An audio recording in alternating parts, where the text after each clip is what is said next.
दोस्तों रिसेंटली हमारे इंडिया में रायसीना डायलॉग कंप्लीट हुआ है, जिसमें बहुत सारे दिग्गज नेता शामिल हुए थे। इसमें जैसे ईयू जो कि यूरोपियन यूनियन है, उसके जो लीडर हैं वो भी आए थे और बहुत सारे डेवलप्ड कंट्री के लीडर भी आए थे। और इसमें मेनली जैसे पर्यावरण के मुद्दे और डेवलपमेंट के मुद्दे, इन चीज़ों को ही डिस्कशन में किया जाता है। और जैसे अभी रशिया यूक्रेन का जो युद्ध चल रहा है, इस पर भी क्वेश्चंस उठे थे। और इस पर जैसे हमारे एस जयशंकर साहब तो हैं, वो क्लियरली मेंशंस कर चुके हैं कि हमारा स्टैंड क्या है।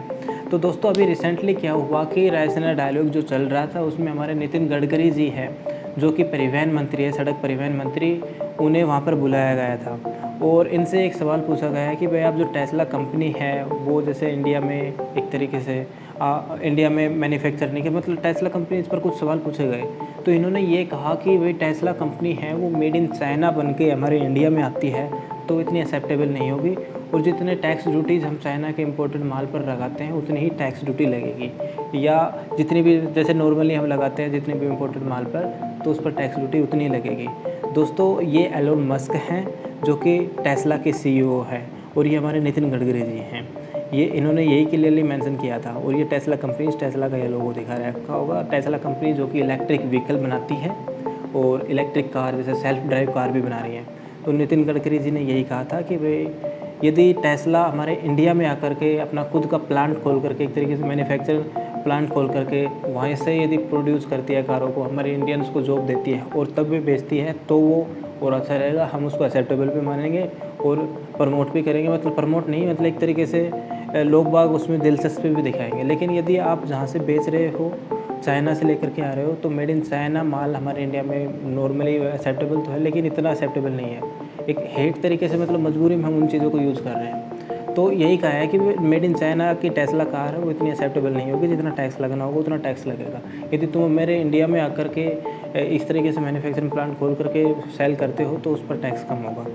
एलोन मस्क ने यही सवाल किया था कि भाई आप इस तरीके से इतना टैक्स ले रहे हो, क्योंकि दोस्तों हमारी जो इंडियन गवर्नमेंट है, वो इम्पोर्टेड जैसे कार्स होती हैं, उस पर 2 तरीके से टैक्स लेती है। और जो ज़ीरो वैल्यू होती है वो $40,000 की है। जैसे भाई $40,000 से ऊपर के व्हीकल्स हैं, उन पर अलग से टैक्स, और जो $40,000 से नीचे के व्हीकल हैं उन पर अलग से टैक्स। जैसे $40,000 रफली आप मान सकते हो कि भाई 30 से 34 लाख के बीच की होती है। 30 से 34 लाख अपने इंडियन करेंसी में। तो यदि 30 से 34 लाख से ऊपर की जैसे कॉस्ट है किसी व्हीकल की, तो उस पर 100% टैक्स लगेगा। मतलब यदि कोई 35 लाख या 40 लाख का वाहन है, तो उसकी वह डबल हो जाएगा। वो उसकी जो रेट है अपने इंडिया में, वो डबल हो जाएगा। 80 लाख 85 लाख तक बिकेगा। तो यदि 40 लाख से नीचे है, तो वो लगभग 60% हो जाएगा उसका। लगभग वही जैसे 40 लाख है, तो जा कर के 60 लाख में बिकेगा, 70 लाख में बिकेगा। तो वो एक तरीके से ये 60% हो जाएगा। यदि $40,000 से नीचे है, तो उसकी जो मेन वैल्यू है वो कितनी हो जाएगी, ये इसमें 60% का टैक्स लगेगा जो 40,000 से नीचे है। और यदि ऊपर है 40,000 से, तो उस पर 100% का टैक्स लगेगा। और वह कुछ एडिशनल टैक्स लगा करके 10% के टैक्स और लगते हैं। जहाँ पर जैसे 60% लग रहा है, वहाँ पर 70% हो जाता है। और जहाँ पर 100% लग रहा है, वहाँ पर 110% हो जाता है। इससे टेस्ला के जो सीईओ है एलोन मस्क, उन्होंने भी ये सवाल उठाया था कि भाई इस तरीके से आप इतना टैक्स ले रहे हो, तो इससे तो भाई इंडियंस जो नॉर्मल पीपल्स हैं वो खरीद ही नहीं पाएंगे, और ख़रीद भी नहीं पा रहे हैं। जितनी भी टेस्ला कार हो रही है, उनकी इतनी महंगी कार होने की वजह से इंडिया में इतनी सेल भी नहीं आ रही है। दोस्तों ये नॉर्मल सी बात है। इंडियन गवर्नमेंट ऑलरेडी इन जितने भी इम्पोर्टेड कार्स हैं, इन पर टैक्स लगाती है। जितनी भी जैसे महंगी महंगी कार आती है, इन पर टैक्स लगाती है। इतना टैक्स लगाती है, इसलिए इतनी महंगी हो जाती है।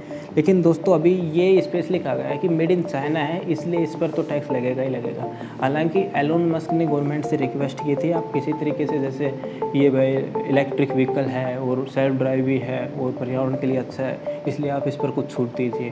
लेकिन ये जो हमारी इंडियन गवर्नमेंट है, इसने क्लियरली मेंशन कर दिया था कि यदि आप इंडिया में आकर के मैन्युफैक्चर प्लांट खोलते हो, तो कोशिश करेंगे कि आपको थोड़ी मोड़ी छूट मिल जाए। लेकिन यदि दूसरे देश में बना करके हमारे इंडिया में बनी बनाई कार बेचने के लिए आते हो, तो उस पर आपको किसी भी प्रकार की छूट नहीं मिलेगी। ये हमारी इंडियन गवर्नमेंट ने क्लियरली मेंशन कर दिया था उस चीज़ में। और ये जो परसेंट जो 40,000 से डॉलर से ऊपर की जो वो टैक्स लगता है 100% का, उस पर 10% एक्स्ट्रा चार्जर लगा करके 110% का टैक्स हो जाता है। तो इसलिए भाई ये इनको जो एलोन मस्क है, इनकी कंपनीज़ को बहुत ज़्यादा टैक्स देना पड़ता था।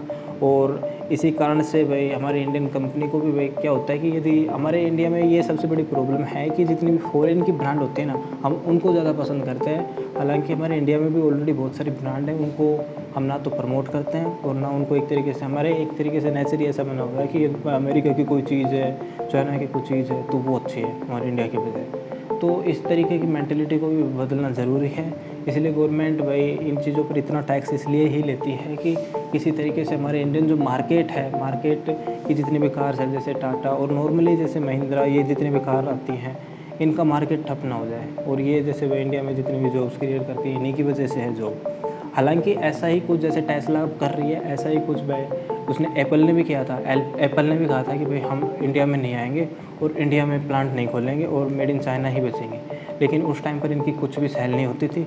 लेकिन जब से इन्होंने ये 2020 में आकर के इंडिया में प्लांट खोला है नया, तब से इनकी बताया जा रहा है कि 60% तक का मतलब इनकी सेल बढ़ी है।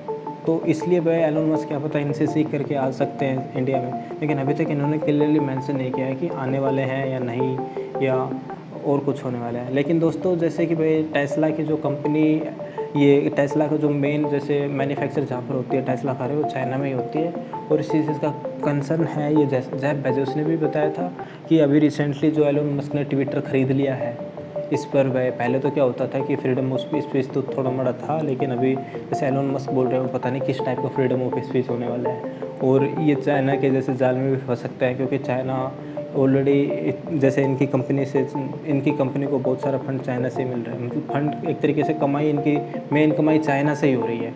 इसलिए जब उसने कहा था कि यदि मेन कमाई चाइना से हो रही है, तो यदि कोई भी जैसे भाई चाइना में बुरा हो रहा है उइगर मुस्लिमों के प्रति या तिब्बत में या कहीं पर भी, यदि उनकी वॉइस यदि ट्विटर पर उठाई जाती है, तो भाई चाइना गवर्नमेंट उसको भी हैंडल कर सकती है और एलोन मस्क पर दबाव बना करके उस ट्वीट को हटवा भी सकती है।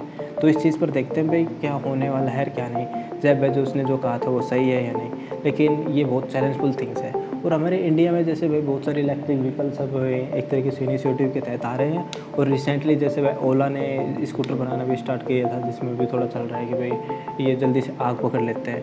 इसलिए गवर्नमेंट ने, हमारे नितिन गडकरी जी ने भी कंसर्न जताया कि भाई इन चीज़ ऐसे मतलब जल्दी में मेड इन चाइना जैसा तो माल ना बनाए, रिलायबल और टिकाऊ मतलब एक तरीके से माल बनाए। और आपको पता होगा कि दोस्तों अपने इंडिया में यही चीज़ें होती हैं कि हम एक तरीके से मतलब नॉर्मल रेट पर और टिकाऊ सामान मिले, ज़बरदस्त मतलब जिसको यूजेबल हो, ना कि ऐसे फेक या मेड इन चाइना की तरह माल मिले। इसलिए गवर्नमेंट ने भी ये कहा था और आपने क्लियरली, मैंने आपको क्लियरली ये समझा दिया है। हालांकि इस पर आपकी क्या राय है कि गवर्नमेंट के द्वारा जो डिसीज़न लिया गया है टेस्ला के प्रति, और जितना टैक्स जो फॉरेन से जो कार आ रही है उन पर जो लिया जा रहा है, वो सही है या गलत? आपकी क्या राय है कमेंट बॉक्स में ज़रूर लिखें। और इसी के साथ चैनल को लाइक करें, शेयर करें और सब्सक्राइब